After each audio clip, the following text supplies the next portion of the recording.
Hello everybody, welcome to jurycentral.com online classes for law exams. So today I will be discussing with you the 15 best judgments on income tax of the year 2020 which has been delivered by Supreme Court. So let us see.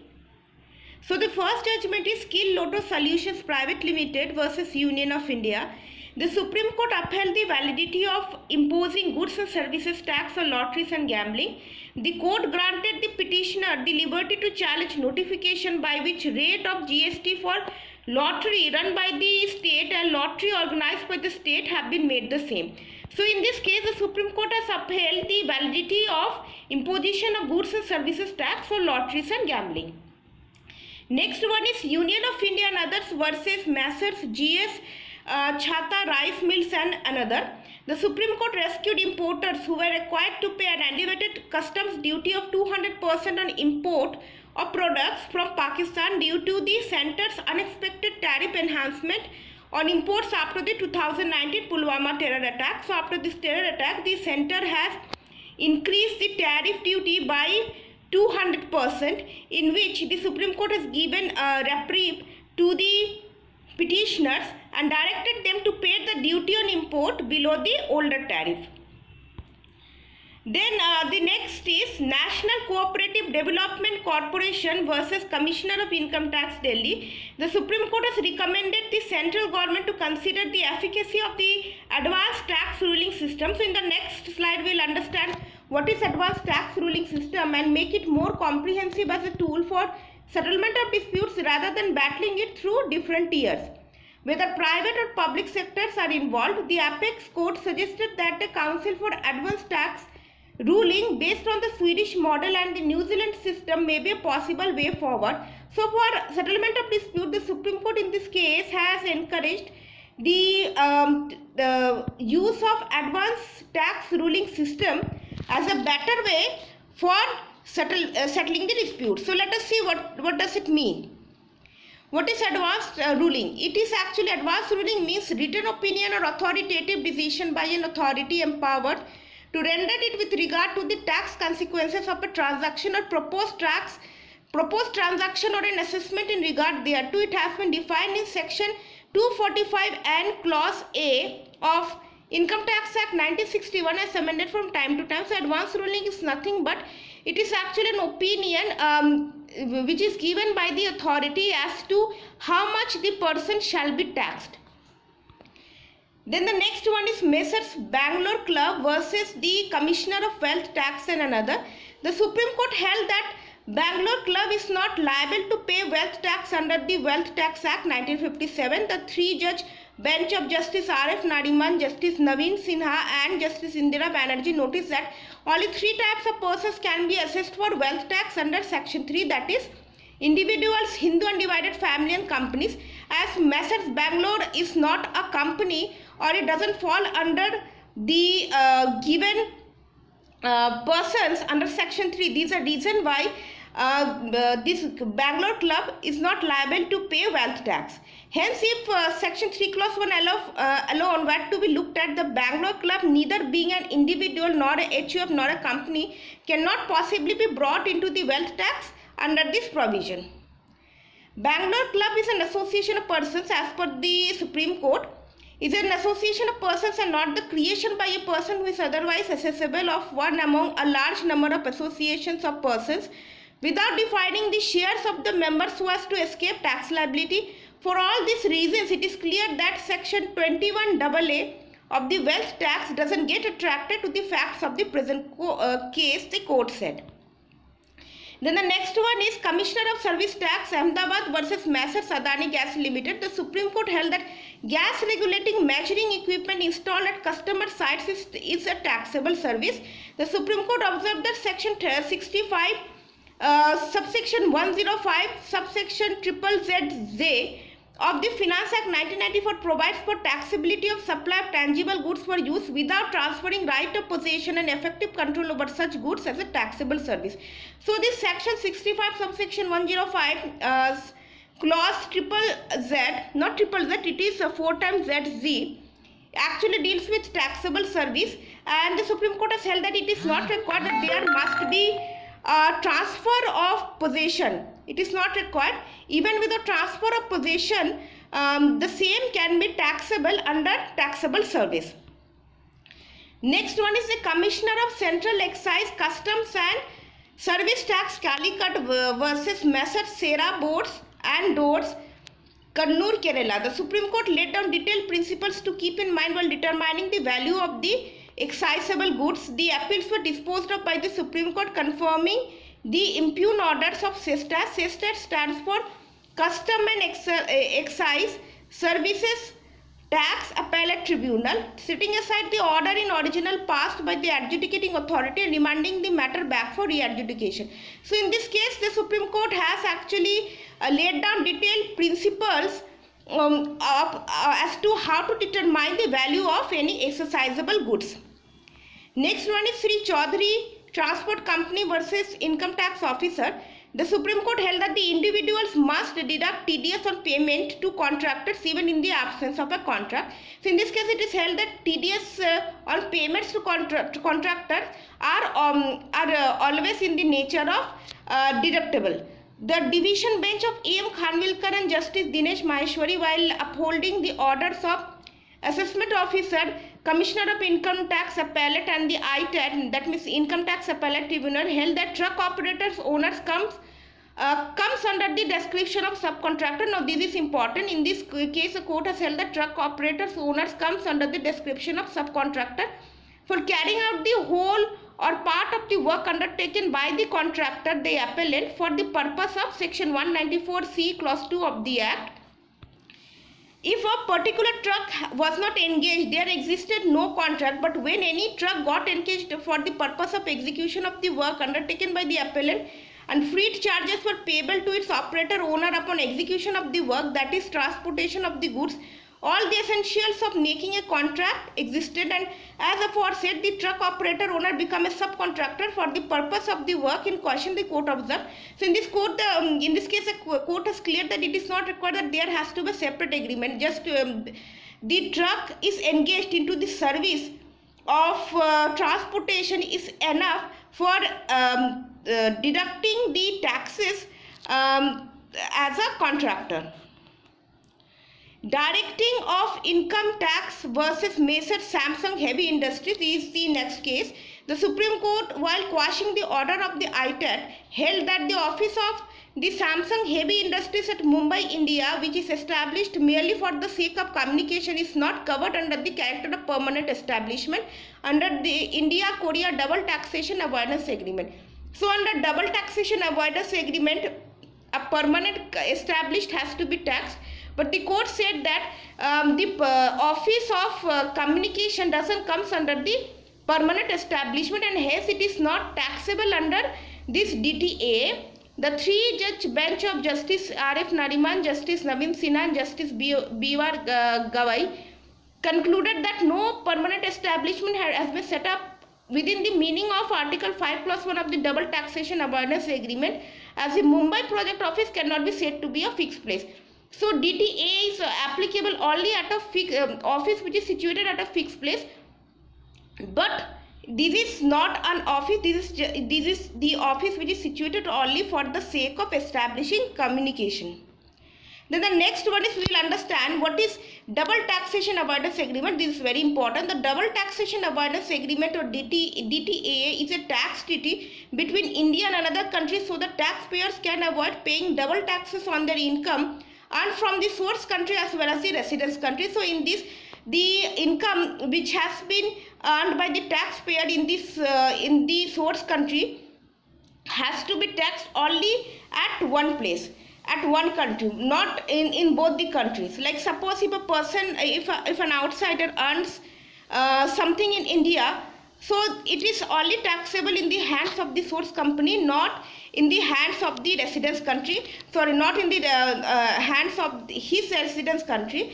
And also there is a choice that he may choose that which country he is actually willing to get taxed. At present, India has a double tax avoidance treaties with more than 80 countries around the world. Then the next one is Yum Restaurants Marketing Private Limited versus Commissioner of Income Tax, Delhi. The Supreme Court of India held that excess of income over expenditure in the hands of a company is taxable. So any income which is excess of the expenditure in the hands of the company is taxable. The division bench consisting of Justice A.M. Khanwilkar and Justice Dinesh Maheshwari upheld the impugned order passed by the High Court and stated the questions posed for our consideration stands answered against the appellate assessee company and in favor of the revenue, and the appeal stands disposed of upholding the impugned judgment with the liberty to the appellant to pursue the remedy for rectification as per law. There shall be no order, no cause. Pending interlocutory applications, if any, shall also stand disposed of. So this is the order. Next one is Union of India and another versus UAE Exchange Center. This case is again relating to double taxation awareness agreement. A two-judge bench of the Supreme Court has granted relief to UAE Exchange by holding that its license office in India would not constitute a permanent establishment for the purpose of taxing the. So this case is actually similar to the Samsung's case, in which in this case also it has been held that the license office which is situated in India would not constitute a permanent establishment as to be taxed under double taxation avoidance agreement. The bench comprising Justice A.M. Khanwilkar and Justice Ajay Rastogi held that levying of tax from a UAE company in India when no trading, commercial and industrial activities took place is against the double taxation avoidance agreement. So for getting taxed under double taxation avoidance agreement, it is required that there must be some trade, commercial or industrial activities took place between the individual and the country, or between the two countries. Internet and Mobile Association of India versus Reserve Bank of India. The Supreme Court has set aside Reserve Bank of India's 2018 circular which had restricted banks from dealing with cryptocurrencies such as bitcoins. The petition against the RBI comes was filed by Internet and Mobile Association of India, questioning the powers of the RBI to impose such a ban since the cryptocurrency wasn't a currency in the legal sense. IAMI had insisted that cryptocurrencies were more like a commodity. So in this case, like already you have understood, like the Supreme Court has actually set aside a 2018 circular of the RBI in which it has banned the use of cryptocurrencies. Then next case is Union of India versus Adford Technologies Private Limited. The Supreme Court of India has upheld the Punjab and Haryana High Court order directing the GST department to reopen the facility to file or revise GST Tran 1 this form either electronically or manually. The Punjab and Haryana High Court had directed the Goods and Services Department to file or revise Tran 1 either electronically or manually. Then the next one is the state of Maharashtra and others versus Pan India Paryatan Limited and another. The Supreme Court ruled that amusement parks within the limits of Greater Bombay would be entitled to only one benefit, either under Section 3 Clause 2 or under Section 3 subsection 5 Clause A of the Bombay Entertainment Duty. Justice Deepak Gupta and Justice Hemant Gupta allowed the appeal against the High Court decision and held all amusement parks for all entertainment are not entitled to concessional duty in terms of Section 3 Clause 2 of the Act. Therefore, writ petitions cannot claim benefit under Section 3 Clause 2. So, in this case, the amusement parks were seeking concessional duty under Section 3 Clause 2, and the Supreme Court held that not all amusement parks shall be eligible for the concessional duty under Section 3 Clause 2.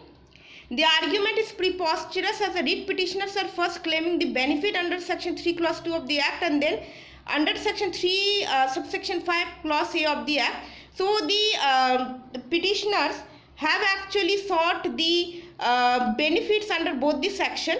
The amusement parks would be entitled to only one benefit either under Section 3 Clause 2 or under Section 3 Clause 5 subsection 5 Clause A of the Act. Since Section 3 Clause 2 is not applicable to all amusement parks, duty act for all activities, therefore the entertainment duty in terms of Section 3 subsection 5 Clause A of the Act alone would be leviable. Then the next case is Kishore Jagjeevan Tanna versus Joint Director of Income Tax. The Supreme Court of India has held that when the liability to pay an erroneously withheld sum is acknowledged and accepted by the Revenue Department, then to deny relief by directing payment in terms of the order under Section 132 Clause 5 of the Act would be just, unfair and inequitable amount. Supreme Court says that penalty can't be levied on erroneously seized amount. So Supreme Court here barred the tax authorities to impose penalty on erroneously seized amount.